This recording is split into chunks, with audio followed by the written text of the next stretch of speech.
राधे कृष्णा। कैसे हो आप सभी? उम्मीद करती हूँ सभी अच्छे होंगे, स्वस्थ होंगे, मस्त होंगे। आज मैं लेके आई हूँ नारद जी की कथा और बृहस्पति जी महाराज की। तो अगर आप हमारे चैनल पर नई हो तो जल्दी से आप हमारे चैनल को सब्सक्राइब कीजिएगा। कथा पसंद आई तो लाइक कीजिएगा और शेयर कीजिएगा। ये है कथा ग्रह भंग हुआ नारद जी का। नारद जी को एक चीज का बहुत ही घमंड था। वो किस चीज का था आपको इस कथा में सुनने को मिलेगा। तो देखो, एक समय की बात है कि नारद जी ने विष से वासनाओं पर विजय प्राप्त करने के लिए परब्रह्म की कठोर साधना की। वे हिमालय पर्वत के एक निर्जन स्थान में जाकर समाधि स्थल हो गए और परब्रह्म की आराधना करने लगे। उनको इस प्रकार कठोर साधना करते देख देवराज इंद्र भयभीत हो गया। क्यों हुआ? देवराज इंद्र भयभीत इसीलिए हो गया कि कहीं मेरा राज्य न मांग ले तपस्या करके भगवान से। इंद्र को हर चीज का, इसी चीज का ज्यादा भय रहता था कि कोई मेरा इंद्रासन ना छीन ले। क्योंकि पहली वाली कथा में मैंने बताया था ना, वो पिछले सोमवार को जो कथा कही थी उसमें वैसे ही उसे राक्षस को वो धर्मराज जी ने 3 पहर के लिए राज्य दे दिया था। वैसे ही इंद्र को चिंता होने लगी। उन्होंने इस विषय में देवगुरु बृहस्पति जी से परामर्श करने का विचार किया। वे आचार्य बृहस्पति जी के पास पहुँचे और उनसे कहा, आचार्य नारद हिमालय पर्वत पर बड़ी कठिन साधना कर रहे हैं। मेरी समझ में ये नहीं आ रहा है कि वे इतना कठोर तप किस उद्देश्य के लिए कर रहे हैं। ऐसा बृहस्पति जी महाराज से कहते हैं इंद्रदेव। देवगुरु बृहस्पति जी बोले, इंद्र, संभव है नारद के मन में तुम्हारे सिंहासन को प्राप्त करने के लिए लालसा पैदा हो गई हो। शायद इसीलिए वे इतनी कठोर साधना कर रहे हैं। थोड़ा तो चल ही रहा था इंद्र के मन में कि मेरा सिंहासन ना ले, और थोड़ा और भगवान ने उसके दिमाग में डाल दिया, देवगुरु बृहस्पति जी ने। अब क्या होता है देखो। देवगुरु की बात सुनकर इंद्र और भी भयभीत हो गया। हाँ, और भी भयभीत हो गया। उन्होंने आचार्य बृहस्पति जी से पुनः पूछा, आचार्य यदि ऐसा हुआ तो मेरे लिए ये बहुत भयभीत वाली और भयंकर बात होगी। मुझे परामर्श दीजिए कि ऐसी हालत में मैं क्या करूं। गुरु बृहस्पति जी से पूछते हैं इंद्रदेव। आचार्य बृहस्पति जी बोले, इंद्र, तुम तो देवताओं के राजा हो, सर्वशक्ति संपन्न हो, सामर्थ्यवान हो। मैं तुम्हारे इस विषय में क्या परामर्श दे सकता हूँ? तुम स्वयं ही कोई उपाय सोचो। ऐसा देवगुरु बृहस्पति जी ने कह दिया। हाँ, मुझे ही कोई न कोई उपाय सोचना पड़ेगा, कहते हुए इंद्र वहां से चले गए। अपने मन में हलचल पैदा किए हुए वो वहां से चले गए।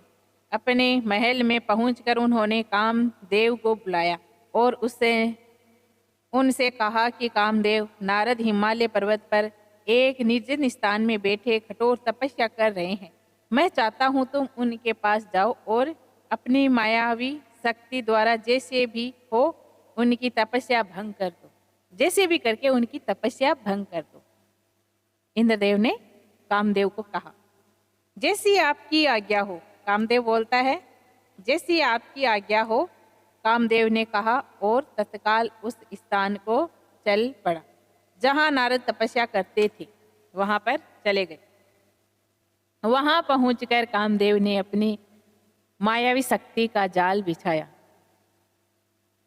उसके संकेत मात्र से उसे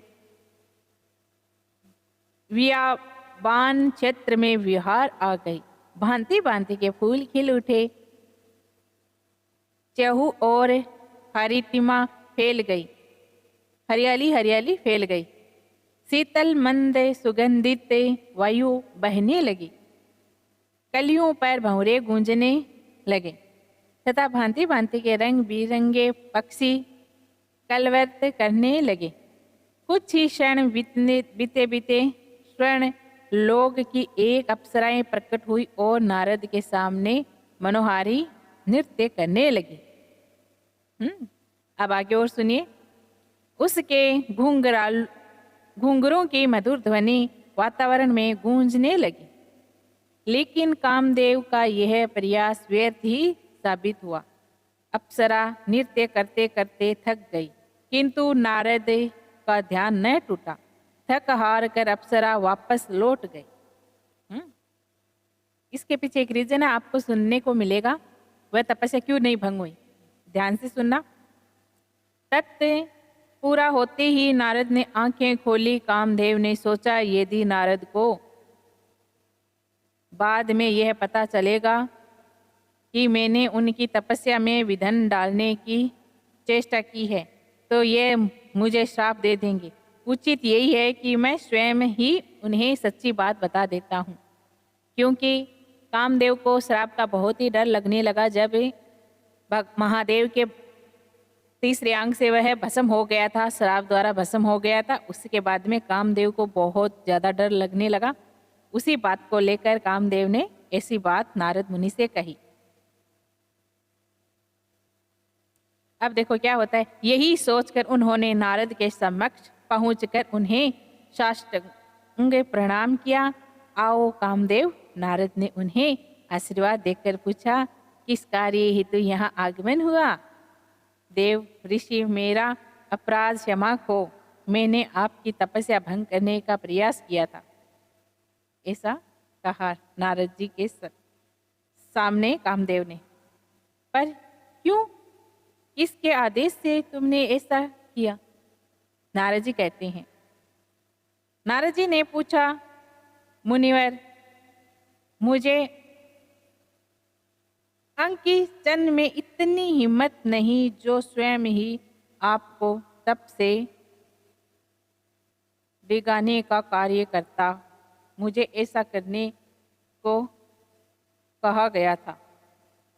किसने ऐसा करने का कहा था। कामदेव। देवराज इंद्र ने, उन्होंने ही मुझे यहाँ भेजा था।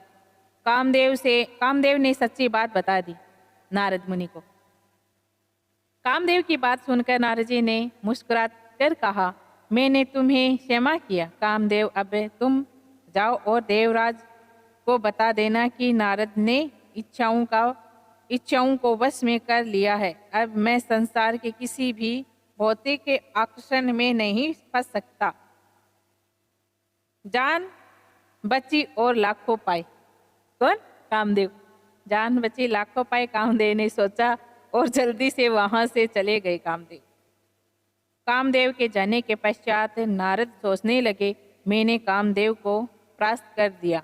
अब मेरा नाम भी भगवान शिव के समान हो गया।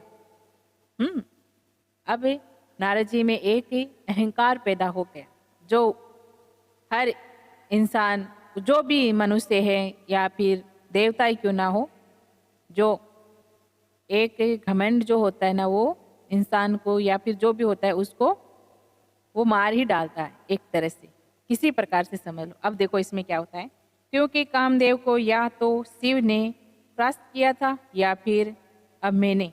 नारद जी के मन में अहंकार पैदा हो गया। वे सोचने लगे, यह बात शिव जी को अवश्य बतानी चाहिए। ऐसा सोचा नारद जी ने। अब मैं भी उनसे कम नहीं हूँ। ऐसा सोचकर नारद कैलाश पर्वत की ओर चल पड़े। अपने आप को भगवान शिव के बराबर समझ के वहां से चल पड़े। अब क्या होता है, कैलाश पर्वत पर पहुंचकर नारद ने भगवान शिव और माता पार्वती को नमन किया। भगवान शिव ने नारद के चेहरे पर झलकती प्रसन्नता की चमक देखी और उन्होंने पूछा। क्या पूछा? सुनो, क्या बात है नारद, आज आप बहुत प्रसन्न दिखाई दे रही हैं। हाँ भगवान, बात ही कुछ ऐसी है। हाँ। नारद बोले, ऐसी